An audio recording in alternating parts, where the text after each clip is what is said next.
नमस्कार विद्यार्थी मित्रांनो, होळी पेटवण्यामागील कथा आपण आज जाणून घेणार आहोत। त्याआधी टीचिंग विथ प्रिया या आपल्या चॅनलमध्ये सर्वांचे मनापासून स्वागत आहे।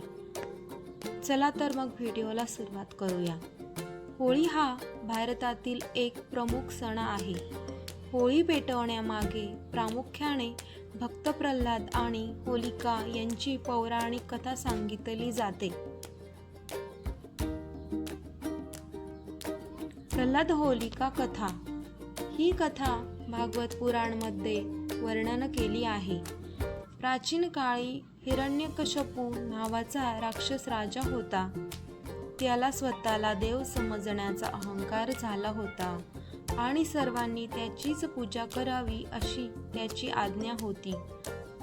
पण त्याचा मुलगा प्रल्हाद हा परमेश्वर विष्णू यांचा भक्त होता। राजाला हे मान्य नव्हते।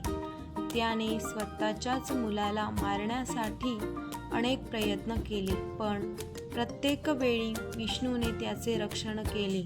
शेवटी हिरण्यकश्यपूची बहीण होलिका हिला अग्नीत न जळण्याचं वरदान होता। तिने प्रल्हादला मांडीवर घेऊन अग्नीत बसण्याचे ठरवले, परंतु तिच्या दुष्ट हेतूमुळे वरदान हे निष्फळ ठरले। होलिका जळून नष्ट झाली आणि प्रल्हाद सुरक्षित राहिला।